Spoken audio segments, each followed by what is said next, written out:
Buenos días, presidente, compañeros. Beatriz Contreras Castillo, de la revista Polemón.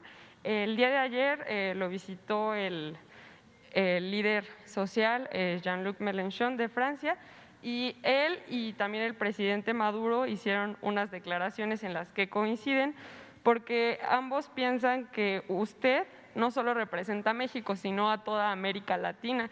Incluso el activista Jean-Luc Mélenchon nos dijo ayer en la conferencia de prensa que usted es un verdadero líder de toda América Latina. ¿Qué piensa de estas declaraciones de ambos personajes?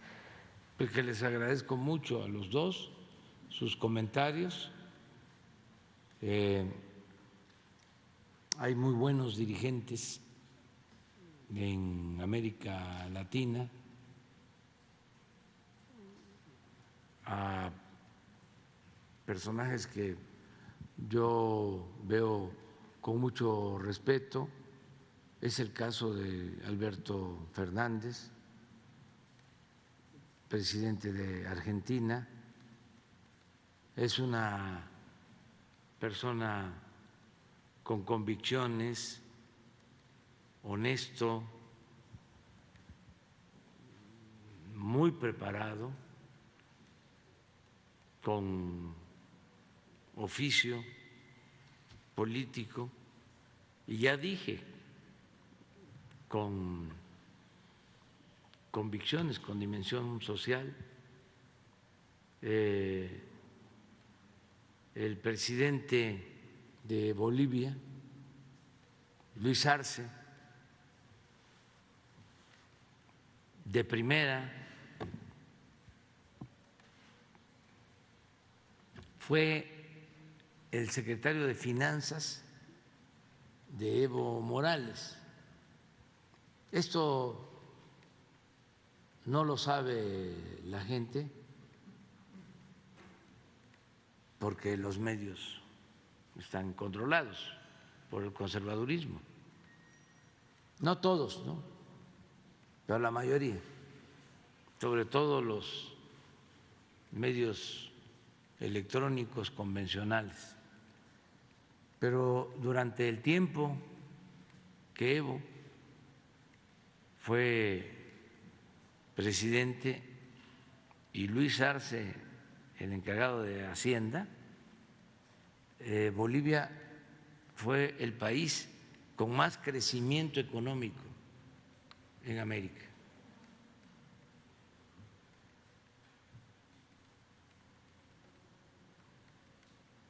Y ahora, gracias al pueblo boliviano, sobre todo a la gente humilde, después del golpe de Estado,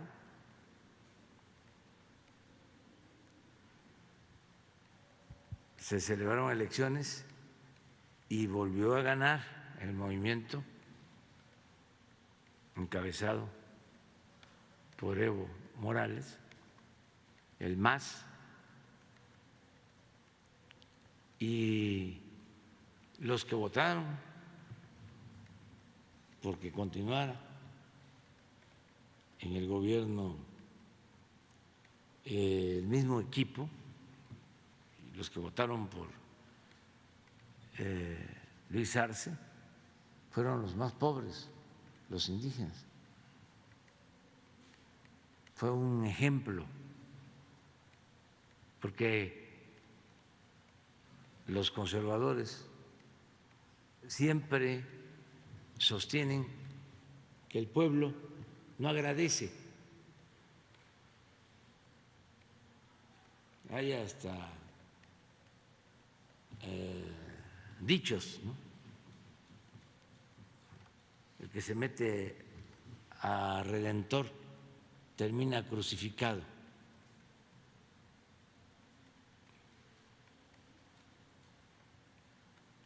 Esa es la mentalidad conservadora. Es decir, el pueblo no agradece y no hay que tomarlo en cuenta. Por lo mismo, preocúpate por ti, pero tú preocúpate por los tuyos.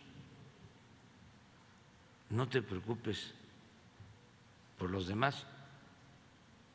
¿Cómo va a estar pensando en el pueblo? ¿Cómo va a estar pensando en los pobres?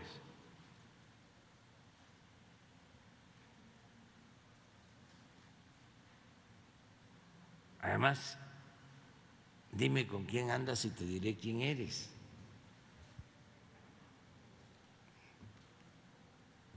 Pues todo eso es falso. Y se demostró en Bolivia.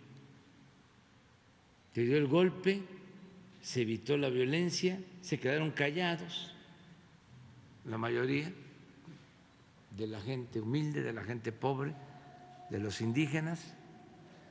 Y cuando pensaron los conservadores, golpistas, antidemocráticos, racistas, de que ya habían dominado con la campaña mediática en contra de Evo y de todo lo que representaba, llamaron a elección. ¿Y cuál fue el resultado? Ganó el movimiento y ganaron los pobres, la gente humilde, y ahí se demuestra de que no se puede transformar un pueblo si no se cuenta con el respaldo de la gente. Para llevar a cabo una transformación se necesita tener el respaldo de la gente. En México tuvimos la experiencia que nos dolió mucho, porque no hay que olvidar, de cómo el conservadurismo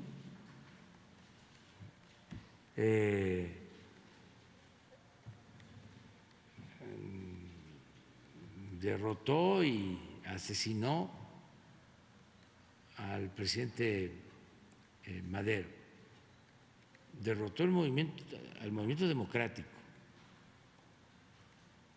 y asesinaron al presidente Madero. Y cuando dan el golpe, el presidente Madero está prácticamente solo, porque es un hombre bueno, y pensaba que solo bastaba con la libertad, garantizar a todos la libertad y que la gente iba a defender la libertad, iba a defender la democracia frente a una pandilla de rufianes. Y pudo hacer una alianza popular con Zapata, con el movimiento campesino, y no se logró. Al contrario, se distanciaron y él se quedó solo y tuvo que apoyarse cuando se produce la inestabilidad política auspiciada por el mismo conservadurismo. Se tiene que apoyar en los militares porfiristas, que son los que lo traicionan y lo asesinan. Entonces, ¿cuál es la lección?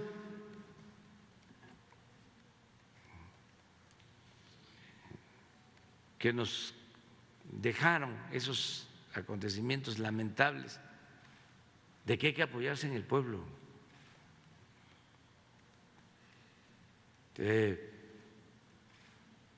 Porque el pueblo sí es un pueblo agradecido. Estoy hablando en términos políticos. Además, en términos humanos, no hay duda de que se tiene que ayudar al más pobre.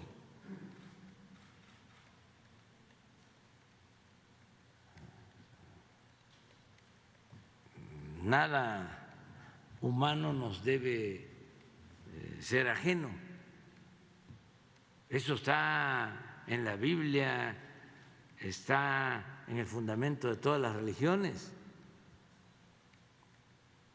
Primero los pobres. Del que se le endurece el corazón puede ser feliz de manera momentánea, efímera, pero no siempre. Acuérdense del cuento de Tolstoy sobre el hombre más feliz de Rusia. Estaba enfermo el zar, grave, y van médicos de toda Rusia, facultativos, curanderos, a verlo para salvarlo, y llegan a la conclusión de que podía salvarse si le ponían la camisa del hombre más pobre de Rusia y se ordena ir en busca del hombre más pobre de Rusia. Más que nada, el hombre más feliz de Rusia, que con la camisa del hombre más feliz de Rusia se salvaba el zar. Y van a buscarlo y encuentran un científico de eminencia, y era un hombre muy culto, muy importante, pero no era feliz. Y luego encuentran un comerciante igual, exitoso, pero no era feliz. Y en el campo encuentran a un agricultor, a un campesino, y llegan a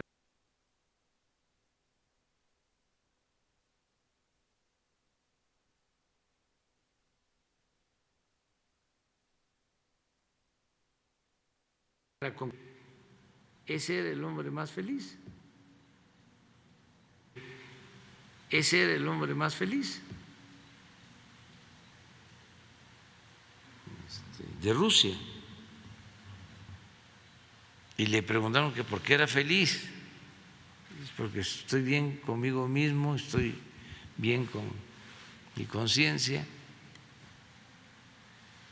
el Creador, y estoy bien con el prójimo. Entonces, el consenso es: este es el hombre más feliz de Rusia. Vamos a que se le ponga su camisa al zar para salvarlo. Pero resulta que el hombre más feliz de Rusia no tenía camisa.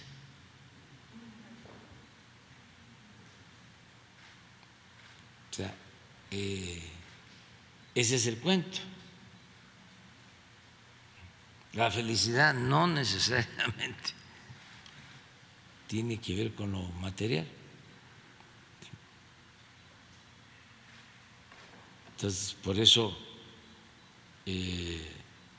hay ese ejemplo, esa lección de Bolivia, de la gente humilde, de la gente pobre. Y, por ejemplo, Lula, un gran dirigente, ahora que nos visitó, nos conocimos desde hace muchos años y cuando estuvo en el gobierno era tan importante que contó con el apoyo hasta de los grandes empresarios, banqueros. Sin embargo,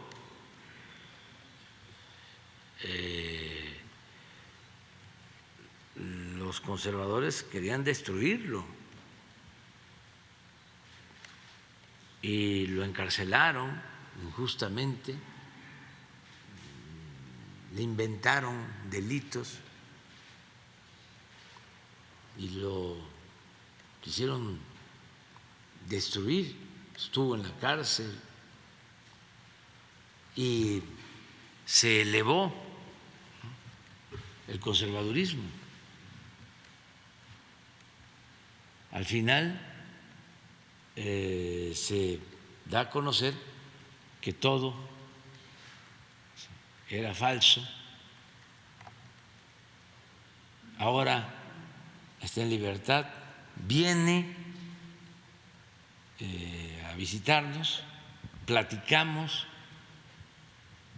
Es un hombre excepcional,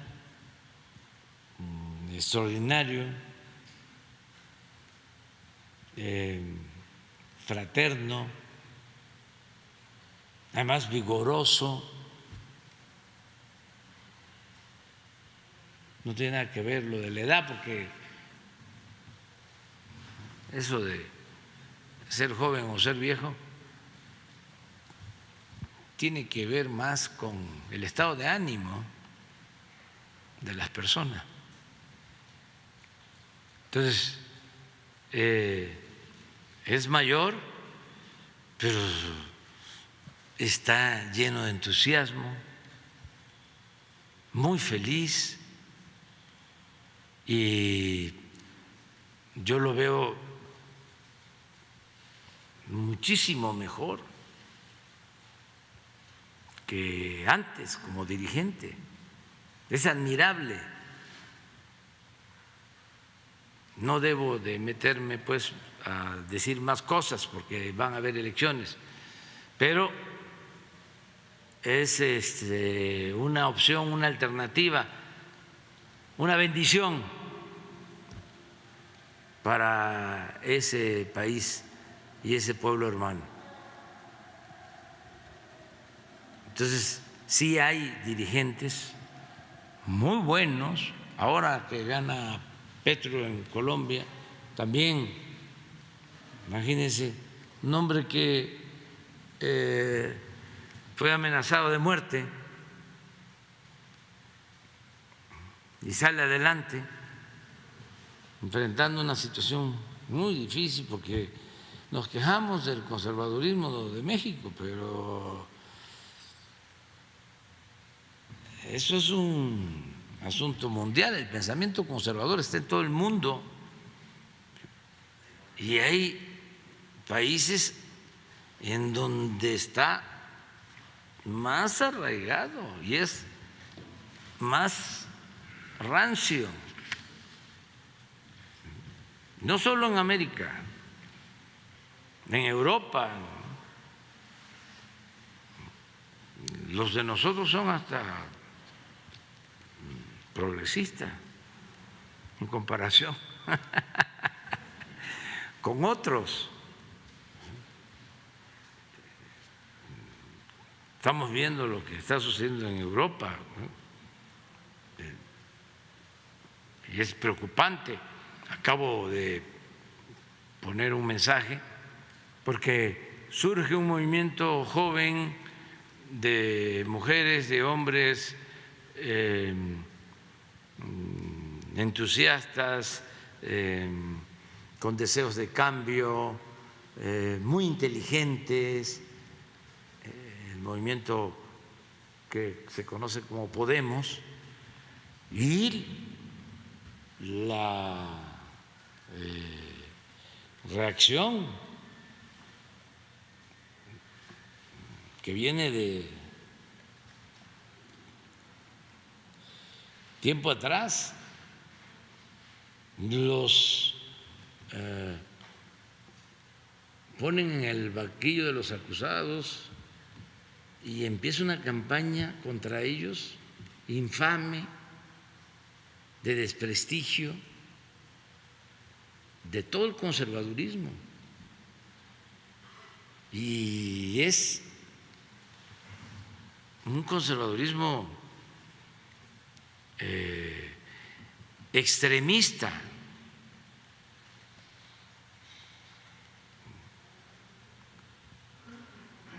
Muy intolerante, de lo peor, de lo peor. Y ahora se está conociendo de que le inventaron a los dirigentes acusaciones. Y en esto también participaron medios de información y conductores famosos de radio, de televisión, algo que ya conocemos en México, pues, pero lo aplican en todos lados. Es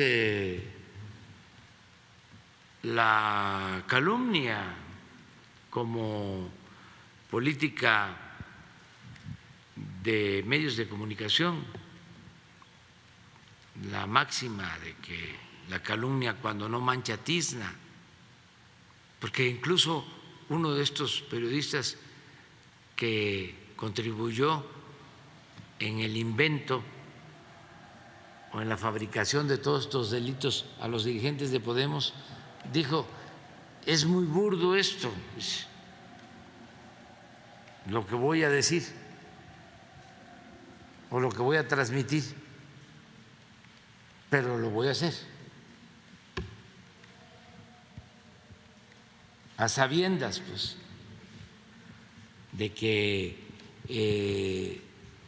creo que era la existencia de una cuenta bancaria.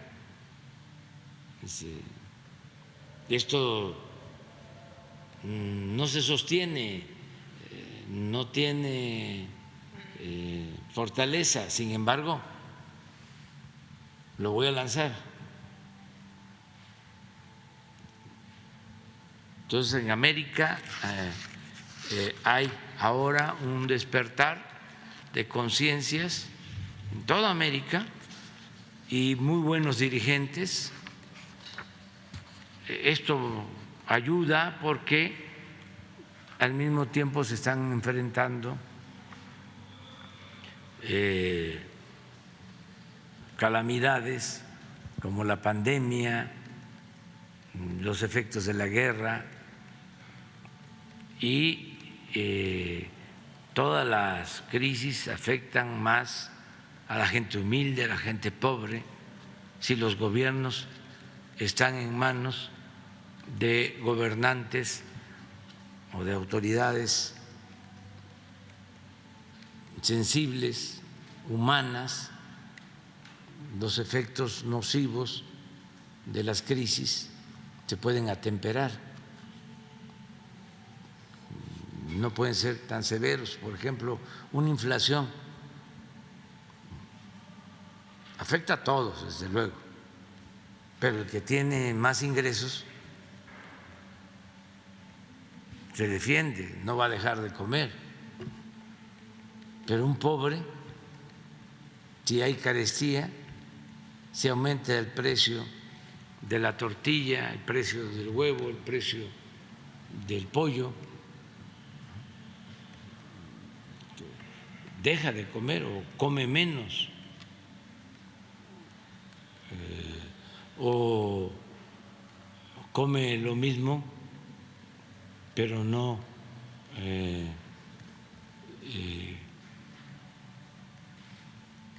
con la nutrición que se requiere. o sea, más carbohidrato, menos proteínas. Entonces, el que haya gobiernos que representen al pueblo ayuda mucho. Melechón decía ayer algo que decía que cuando hablaba de nosotros, hay una cosa rara, dice, en México. Hay un presidente que defiende a los pobres. ¿No les parece muy raro?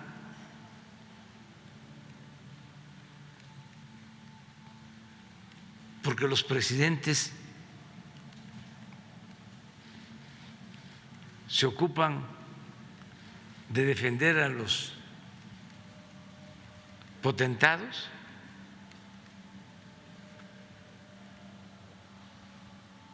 Lo decía de otra manera, pues, pero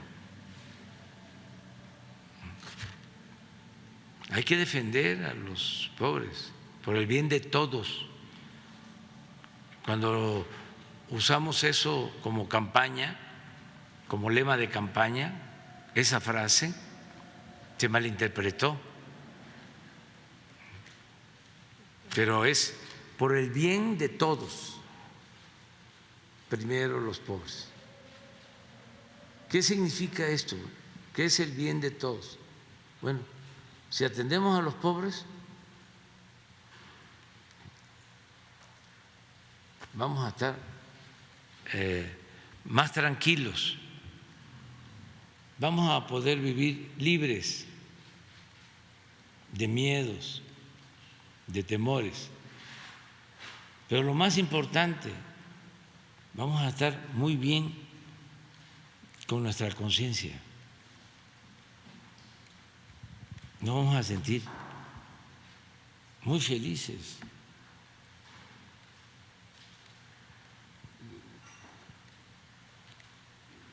Y eso es lo que debemos de buscar. Ya me voy porque si no me va a dejar el avión. Presidente, ¿qué opinas que policías hayan armado